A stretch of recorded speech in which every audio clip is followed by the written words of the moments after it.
LPC निर्गत जो किया गया उसको रद्द नहीं किया गया तो हम लोग मुख्यमंत्री दरबार में गुहार लगाएंगे।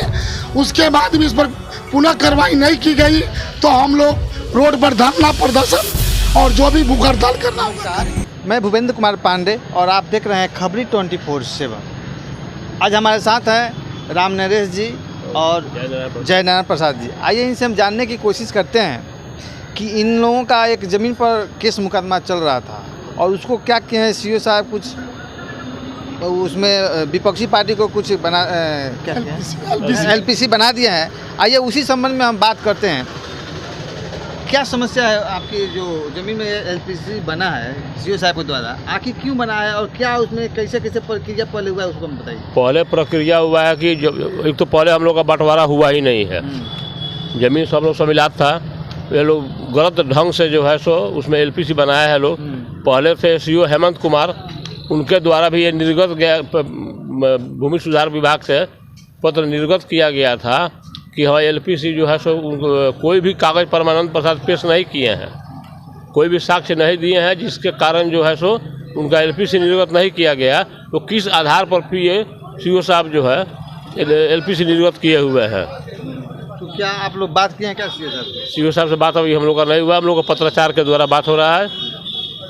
पत्राचार जो हुआ था, जमीन का खाता खेसरा जमाबंदी नंबर क्या है उसका? हम लोग का खाता नंबर 136 है, सम्मिलात है। कोई भी कोर्ट के द्वारा बंटवारा हुआ ही नहीं है, ना तो हमारे दादा पंचित महतो हनुमत महतो के बीच में बंटवारा नहीं हुआ। रामधारी महतो, राजधारी महतो, बिजली प्रसाद और कृष्णा प्रसाद चारों आदमी स्वर्गीय हैं, कोई बंटवारा नहीं हुआ है। अभी हाल तक कोई भी कागजी बंटवारा हम लोग का नहीं है। और जहाँ भी ज़मीन है हम लोग का, जो भी ज़मीन बिक्री हुआ है मौखिक रूप से ही बिक्री हुआ है, लेकिन सब आधे आधे ही बिक्री हुआ है और आधे आधे ही हिस्सा लगा हुआ है, लेकिन उस ज़मीन में हिस्सा नहीं लगा। अच्छा, उस ज़मीन में जो मुकदमा चल रहा है, हाँ, तो कब से चल रहा है वो ज़मीन 2017 से 2017 अभी चल ही रहा है। और जबकि केस के दरमियान में हम लोगों ने लिखित कागजात, कोर्ट का कागजात भी दिया है सीओ साहब को कि इस ज़मीन पर जो है सो न्यायालय में जो है सो केस चल रहा है। अभी तत्काल कोई भी कागज बना करके इन लोगों को एलपीसी मोतिहारी चल रहा है। हाँ, पहले रक्सौल लोक अदालत में चला, फिर उसके बाद मोतिहारी गया। सर आपको क्या जानकारी है उसके बारे में?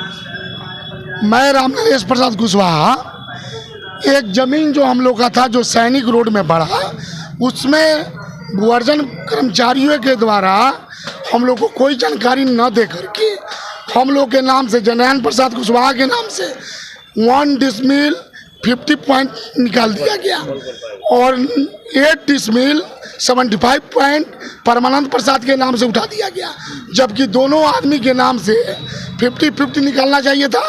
सबसे पहली गलती ये की गई, हम लोगों ने, जब हम लोग को नोटिस प्राप्त हुआ, हम लोग इसके लिए सभी जगह पत्रचार किए, अनुमंडल पदाधिकारी को दिया, अनुमंडल पदाधिकारी ने जांच दिया, भूमि उपसमार्ता को, भूमि उपसमार्ता जांच किए और जांच में पाया कि दोनों आदमी का ज़मीन सही है, वहीं से बराबर होना चाहिए। उन्होंने भूअर्जन ऑफिस को भी लिखा है।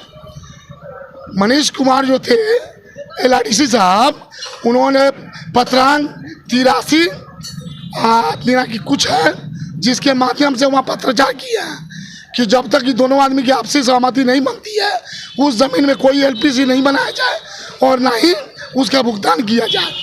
इसी बीच में मामला कोर्ट में चल रहा है। केस नंबर है 507/2017, जो 2017 से मुकदमा भी चल रहा है। उस परिस्थिति में अभी कुछ नहीं होना चाहिए जब तक सीओ विजय कुमार के द्वारा जाने में या अनजाने में इनके कर्मचारियों के मिलीभगत, इनके अमीन के मिलीभगत से ये एलपीसी निर्गत कर दिया गया है। जो मामला अभी न्यायालय में चल रहा है, किस परिस्थिति में एलपीसी निर्गत किया गया है, इसको बताया जाए। हम इसके लिए मुख्यमंत्री के यहाँ भी जाने वाले हैं। इसके जो भूअर्जन पदाधिकारी के हम लोग गए थे, भूअर्जन पदाधिकारी से हम लोग मिले, एक चिट्ठी भी उनको दी है। चिट्ठी में उन्होंने लिखा कि ठीक है, हम इसकी जांच करेंगे, जब तक इसकी पूरी जांच नहीं करेंगे जब तक हम भुगतान नहीं करेंगे। LRDC साहब से तो बात हुआ है क्या? अभी LRDC साहब के हम पेपर अपना भेजे थे। LRDC साहब बहुत संतोषजनक बात किए हैं। LRTC साहब ने कहा कि आप अपना जमाबंदी नंबर निकाल के पहले संतुष्ट हो जाइए, उसके बाद जहाँ तक पेपर की बात है, गलती किए हैं तो इसमें सुधार किया जाएगा, अगर नहीं हुआ है तो दोनों आदमी को हम लोग बैठ के बात करेंगे।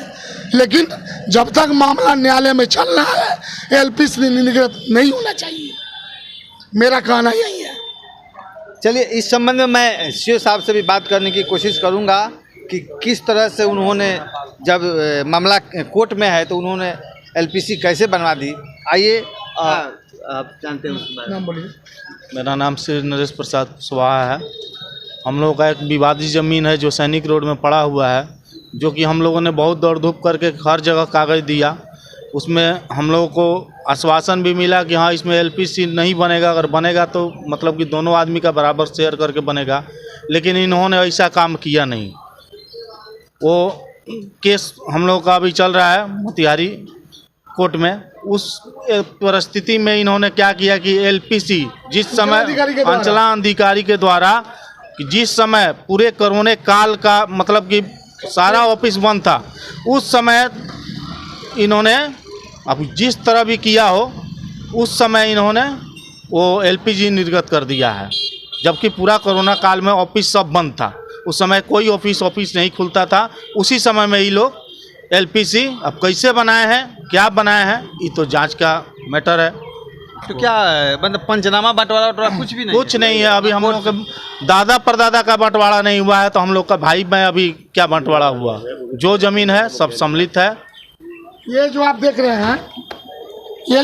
हैं, चिट्ठी अनुमंडल पदाधिकारी रक्सौल के आदेशानुसार भूमि उपसमाहर्ता को ये चिट्ठी दिया गया था कि इसकी जांच की जाए। भूमि उपसमाहर्ता ने ये चिट्ठी जांच करते हुए भूअर्जन पदाधिकारी मोतिहारी को लिखा है, जिसकी कॉपी आप देख सकते हैं। अगर इसका सही LPC निर्गत जो किया गया उसको रद्द नहीं किया गया तो हम लोग मुख्यमंत्री दरबार में गुहार लगाएंगे। उसके बाद भी इस पर पुनः कार्रवाई नहीं की गई तो हम लोग रोड पर धरना प्रदर्शन और जो भी भूख हड़ताल करना होगा करेंगे। इस मामले को लेकर जब मैंने सीओ साहब से बात करने की कोशिश की तो साफ सीओ साहब के द्वारा बोल दिया गया कि मैं इस मुद्दे पर बात नहीं कर सकता हूं। यदि LPC झूठा होगा तो अपने आप वो खारिज हो जाएगा। इन्हीं तमाम खबरों के साथ मैं भूपेंद्र कुमार पांडे, खबरी 24/7 रक्सौल।